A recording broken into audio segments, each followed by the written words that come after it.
By now, many of you have seen my videos. They're compelling. The most recent one that I posted was showing my lawyer, Don Dickerson from Hillsborough, North Carolina. I showed essentially the contradictions he made, because he privately told me that I was innocent, and then publicly he tried to make me out like I was crazy. A lot of you might be wondering, well, why didn't you go to the bar? I did. Why didn't you do this? Why didn't you do that? I did. While this was going on, all these people tried to scare me. He tried to scare me. I have all the letters showing everything. See, they thought I was an idiot. That's why they tried to scare me. I reached out to everybody, and I've already shared this. Don Dickerson represented me in the district trial. Privately, he acknowledged that I was innocent and the police were not dispatched to my home, and they made all that up. Publicly, he didn't defend me. And then when I filed a complaint against him, he tried to lie. Same thing happened in the appellate court with John Cox, except for John Cox was colder. John Cox privately told me, well, if you had done what the officer said, this wouldn't have happened. So again, this dude ran up on me and attacked me, and I could have destroyed him, but I didn't, because he was a cop. Secondly, I didn't have to. It's a consensual encounter, meaning that I don't have to do anything he says. It's my right to walk away. And so my own attorney was telling me that I should have done what he said. What freedom is that?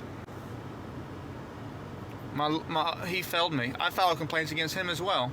He didn't cross-examine the witnesses or do anything meaningful to help my case. This is an open and shut case of excessive force and wrongful seizure. Anybody could have stopped this. Anyone could have stepped in and done their job. But instead, they took tactics to ban me from the town to conceal this. They tried to scare me. They had people lie for the officer in my appellate court, because they couldn't rely on the judge from the district court to get to be on their side. So they thought of other ways. These witnesses, by the way, were never even mentioned before the appellate trial. My lawyer had a duty to let me know that they were coming to court to testify, but he didn't. Then I found out that he was Facebook friends with the police chief. If you didn't know, that's a conflict of interest. And so many of you guys might be like, well, it's because he's friends, does it mean anything? Well, it does when you factor in that I had an open and shut case and that I lost twice. I actually had to plead to obstruction because I was facing prison time, and this is during the appeal courts. And I warned my lawyer. I told him, if you don't defend me properly, that I will make sure that I expose all of you. And so this isn't a local issue, it's the entire state. I've reached out to governors, I've reached out to all these people.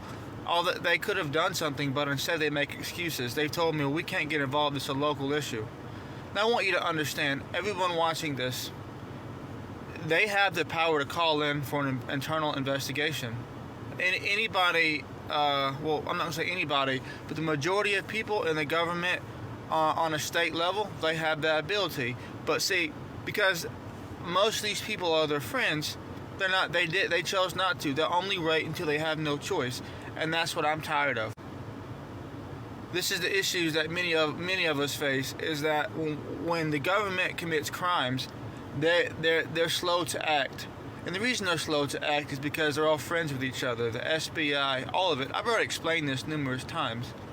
And so they thought I was dumb, they thought I was defenseless, they thought I was weak. And now the police are leaving me alone, they're showing me respect. Everybody's terrified. And one thing, in North Carolina, there's all these retirings clustered around the Gainesville police where the misconduct occurred. It's not random. These cops are retiring, not necessarily because of me, but there are other people complaining about things, but I had the strongest evidence.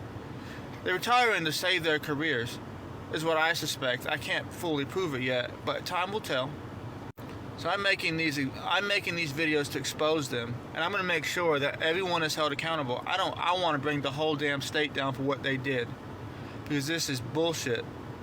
and I should have never had to gone through it. I was an innocent person who chose not to speak to an officer on that day, August 7th, 2022. I'll never forget it. I'll never forget hearing my daughter screams. I'll never forget the laughing emojis as I mocked because I chose to respect myself and go inside, which is my right to do.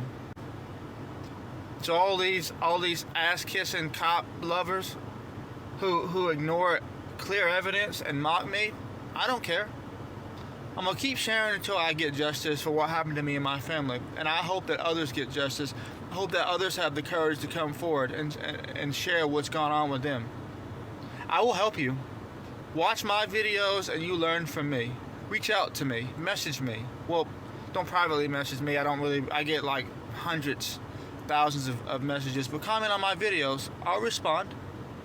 I don't want this just for me. I want it for everyone that has gone through something.